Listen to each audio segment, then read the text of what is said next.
kita adalah soal pencapaian RPJMD. Ini jelas.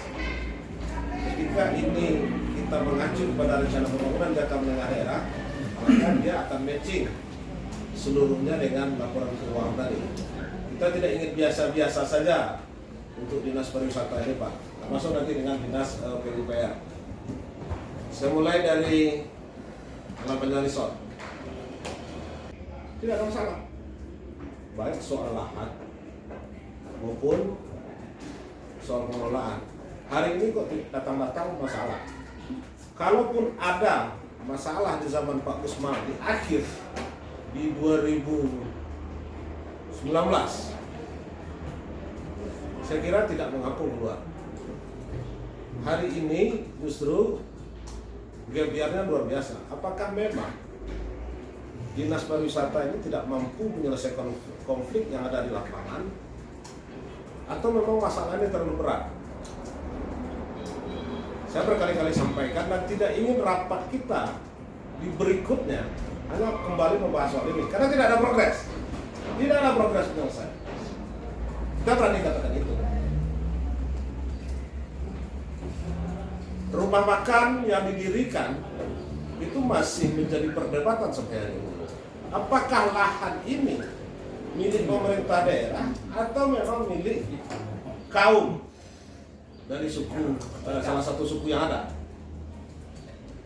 Tentu harus diselesaikan ini. Ketika ini tidak diselesaikan, maka viralnya itu luar biasa. Maka saya mulai dari pendapatan tadi. Kenapa objek-objek wisata, ekowisata dan segala macamnya itu pendapatan yang luar biasa? Kenapa hari ini dinas pariwisata hanya mampu di angka 65 juta? Karena saya tahu persis kejadian-kejadian menjelang pelaksanaan Idul Fitri itu, penjualan karcis, ada sengketa, ada konflik. Saya tahu persis, sehingga saya terakhir itu telepon Pak Kepala Dinas, Pak PJ Kepala Dinas. Idealnya ini mesti harus diselesaikan, Pak. Saya ingin menuntut statement kepala daerah, dalam hal ini saudara Bupati, sampaikan bahwa target Kabupaten Solo itu wisatanya ini terbaik dari yang lain. Saya kira bukan persoalan sumber daya alam lagi. Ini soal kemampuan menyelesaikan masalah-masalah yang muncul. Itu baru kita bicara soal Lampanya Resort. Berapa lahan yang dimiliki hari ini oleh pemerintah daerah hasil setelah penyerahan dari habis HGU habis? Mestinya kan harus disampaikan datanya. Apakah memang ada kelompok suku yang punya di sana, atau memang ini pemerintah daerah yang memiliki kawasan ini? Apa akibat dari sengketa yang muncul hari ini di Lampanya Resort itu? Bangunan tidak lagi terurus. Kenapa ini tidak bergerak pemerintah daerah soal bangunan yang sudah mulai hancur hari ini? Apakah memang ini terjadi pembiaran, Pak? Sudah ada yang retak bangunan, sudah ada semua. Sementara PAD kita tidak pernah muncul di sana. Kalau di angka 65 juta, saya kira itu belum signifikan PAD.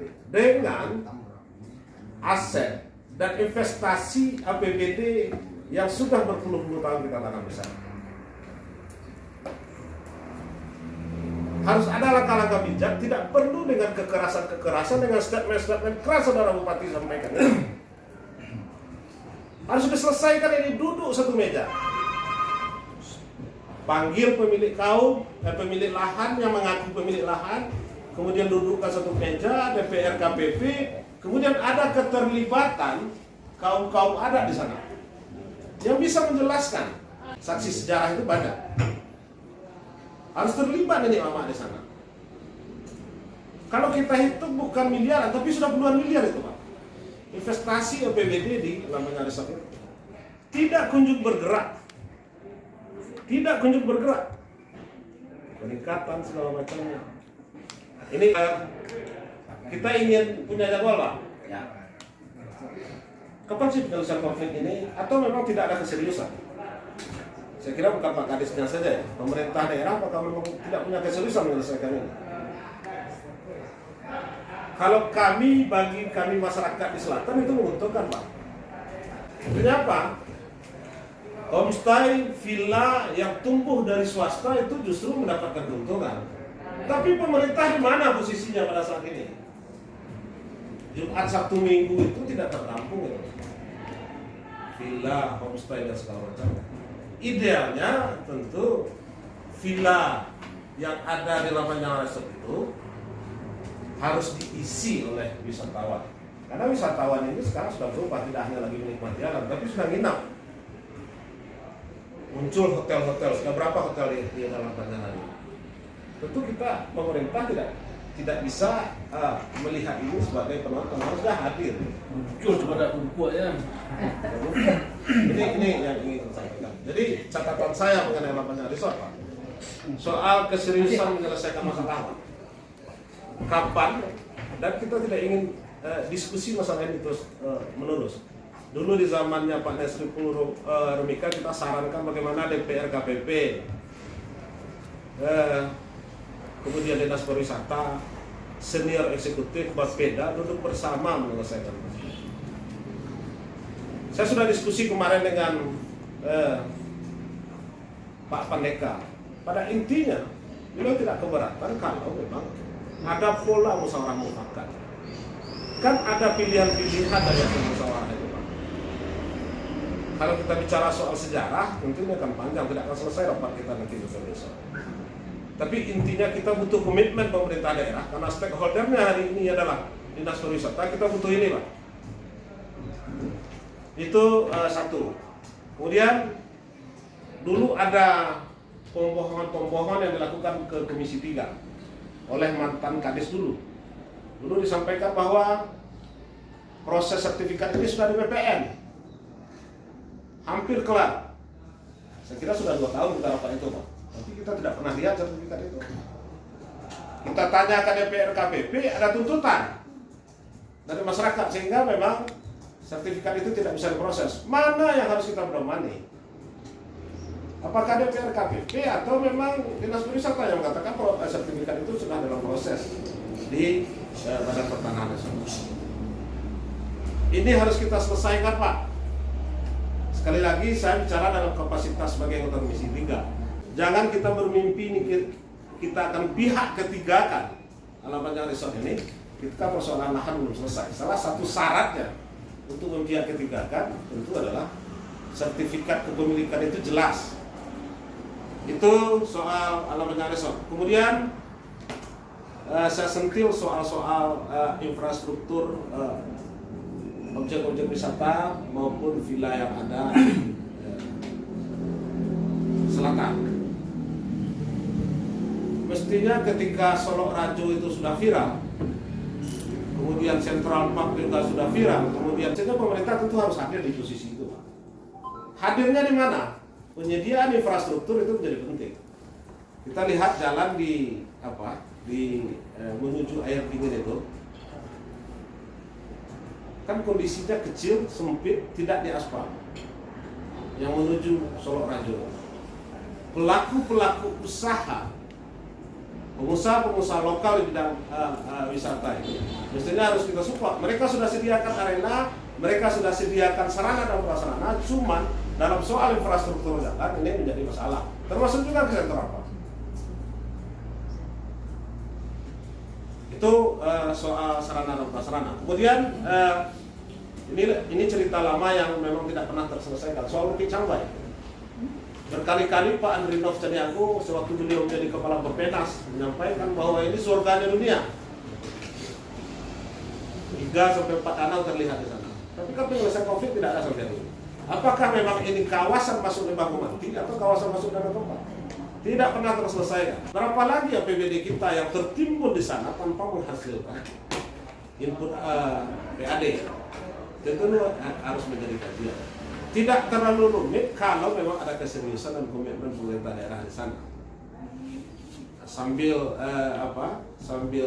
berkelakar saya sampaikan, jangan-jangan memang ini pembiaran saja supaya memang kawasan Cikarang dan Cinangki itu menjadi ramai sehingga terjadi pembiaran di daerah selatan itu. Tidak apa-apa Bapak sampaikan kepada pimpinan bahasa saya seperti ini. Tidak apa-apa. Tapi saya membaca seperti itu. Konflik Central Park dengan masyarakat saya sudah berteriak media, saya sudah hubungi kepala dinas pariwisata. Apa jawaban dari asisten 2, kalau saya tidak salah waktu itu sampaikan, loh kami kan sudah dipanggil oleh Polda. Bukan soal dipanggil Polda, kalau dipanggil Polda itu penyelesaian itu memberikan keterangan kita ingin pemerintah hadir menyelesaikan konflik itu Pak di lapangan. Pak Syariah sampaikan itu. Kami sudah dipanggil Polda, harusnya pemerintah itu memediasi soal-soal seperti ini. Ini bukan soal Central Park-nya, ini soal citra pariwisata Kabupaten Solok loh. Kemudian buat Bu Fatna ini soal promosi ini Bu. Kita ingin gambaran utuh nanti soal promosi. Karena kita miskin informasi di daerah-daerah yang strategis. Dan misalkan di bandara itu saya belum pernah melihat leaflet Kabupaten Solo itu. Atau memang saya yang salah. Kalau dalam promosi media sosial saya apresiasi lah Bu Kabit ini. Tapi tentu kalau memang kita serius mencapai RPJMD ini, tentu dalam soal-soal promosi, dan tentu harus kita lihat lagi. Soal anggaran nanti kita diskusikan. Karena kita sudah sepakat soal anggaran Pak. Kita tidak lagi membahas di banggar TAPD finalnya, tapi kita mulai dari Komisi 3. Nanti kita diskusikan menjelang perubahan APBD maupun pembahasan APBD murni, nanti kita diskusikan di rapat kerja Komisi 3 dengan Dinas Pariwisata. Kemudian yang membidangi soal pelatihan Pak Gusdi Alam ya. Apakah saya hanya mampu berbicara di sini? Tidak Pak. Saya juga punya keinginan besar sebenarnya bagaimana menciptakan wisata halal, wisata syariah di daerah selatan itu. Salah satunya hari ini saya mencoba menganggarkan pokok-pokok pikiran saya di angka berapa Pak Gusdi? Angka 100 juta ya? Untuk melakukan pelatihan penggiat dan pelaku pariwisata itu. Kapan kira-kira diskusi Pak? Nah, jadi cita-citanya begini Pak. Saya ingin para pelaku usaha wisata yang ada di selatan itu paham bagaimana cara melayani tamu dan segala macamnya. Itu satu. Kemudian yang kedua, muncul guide-guide yang bisa mempresentasikan potensi wisata, tempat-tempat wisata dan segala macam. Dulu wakil saya hilang di 2021, saya tidak tahu kemana hilang. Sehingga saya bertengkar hebat, saya WA Pak Bupati tidak dibalas. Karena sehingga hilang wakil saya, tidak ada masalah. Kita sudah ekspos ke publik dan segala macamnya. Ini yang perlu kita sampaikan Pak Ketua, nanti akan berkembang menjadi sebuah diskusi panjang. Itu saja dulu untuk tahap awal. Banyak maaf bila tertutup. Assalamualaikum warahmatullahi wabarakatuh. Saya kembalikan. Waalaikumsalam. Mengenai permasalahan alat pajak resort itu yang permasalahan pertama. Jadi Pak Nazar juga itu yang disampaikan. Masalah di alat pajak resort. Apakah tidak ada keseriusan pemerintah daerah dalam menyelesaikan permasalahan ini? Saya mohon dan saya jawab di sini, kita wajib serius dan kita pasti serius untuk menyelesaikan. Sudah beberapa kali sebenarnya dengan KPDK juga sudah ada pertemuan bahkan difasilitasi di sekretariat daerah. Tapi mungkin prosesnya belum sesuai dengan apa yang kita harapkan. Tapi kita tetap berusaha. Tentu saja diawali nanti dengan musyawarah permusyawaratan. Kemudian kalau tidak, tentu kita jalur-jalurnya tentu sesuai dengan aturan dan ketentuan berlaku. Itu mengenai alat pajak resort. Mengenai lahan di alat pajak resort juga begitu. Karena terhadap permasalahan lahan yang menghandle permasalahan ini bukan di dinas pariwisata. Kita juga sudah berkoordinasi terus dengan DPRKPP ya. Karena yang menghandle masalah lahan adalah DPRKPP. Makanya tadi kalaupun ada yang tahun dahulu menyatakan bahwasanya sudah hampir selesai, ya saya juga mungkin akan menanyakan lebih lanjut dengan DPRKPP. Kita tidak bisa menyatakan, kami menyatakan itu saat ini. Kemudian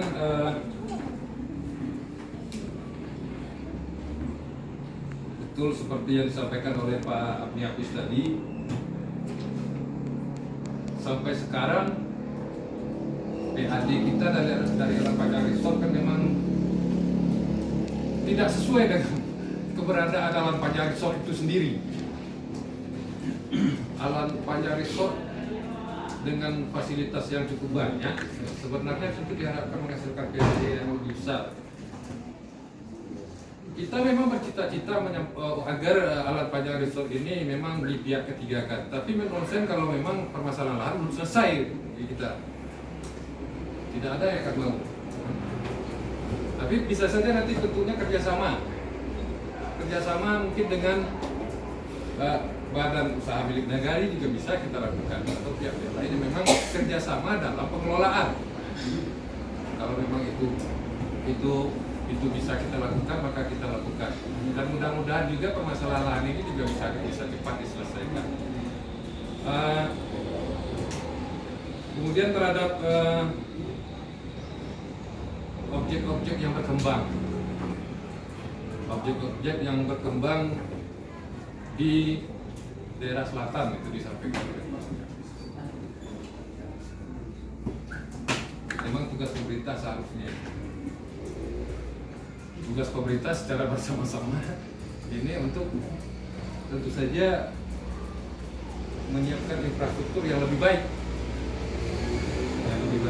sehingga objek-objek wisata yang ada itu bisa lebih berkembang ke depannya. Tetapi memang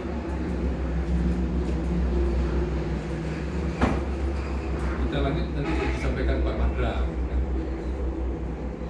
Kenapa objek-objek wisata ini belum memberikan hasil yang signifikan terhadap pendapatan daerah? Kita di Dinas Pariwisata saat ini hanya menerima pendapatan dari objek-objek wisata yang dikelola oleh pemerintah daerah. Belum menerima hasil pendapatan dari objek-objek wisata lain yang itu lebih banyak dan itu juga lebih besar dan pendapatannya juga banyak. Seharusnya memang itu ada keterikatan dan pemerintah daerah juga menikmati hasil dari usaha kepariwisataan tersebut. Kita masih perlu mengkaji lagi apakah retribusi jasa umum itu termasuk kepariwisataan di dalamnya. Kalau itu tidak, berarti kita harus membuat lagi peraturan daerah yang khusus mengenai jasa usaha kepariwisataan. Jasa usaha pariwisata, sehingga seluruh objek-objek wisata yang ada di Kabupaten Solo ini ada imbasnya terhadap pendapatan daerah. Kalaulah itu masuk dan kalaulah payung hukumnya itu memang jelas, nanti kita bisa menarik pendapatan asli daerah dari situ. Kalau sekarang hanya distribusi dari pengelola objek wisata yang kita kelola saja, sehingga memang jumlahnya tidak besar. Ini termasuk juga dengan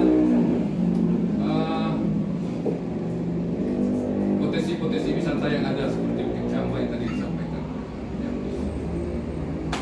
Kita mohon dengan bantuan mudah-mudahan semua objek wisata yang ada ini, semua potensi wisata kita yang ada ini memang ke depannya bisa kita peroleh manfaat yang besar dari sana.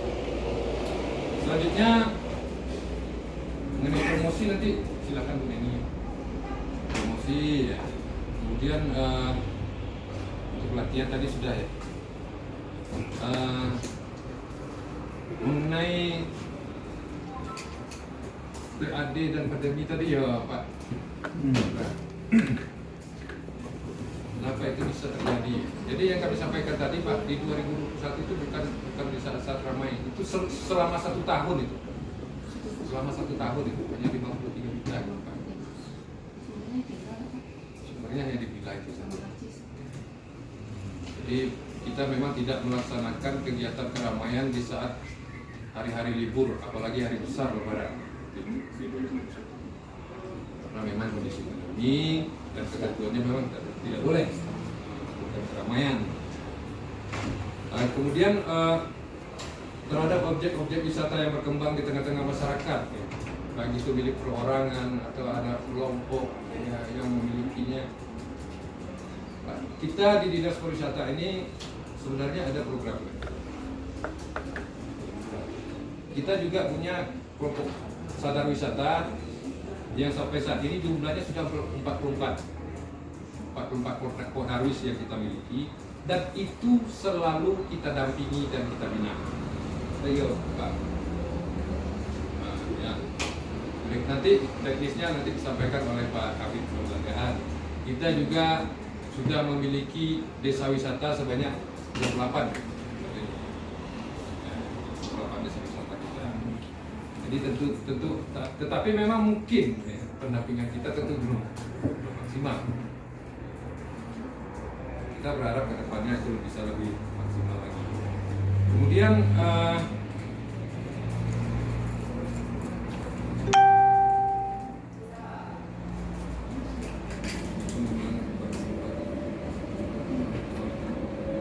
mungkin itu dulu Pak. Ya. Sebentar Pak Ketua. Ya.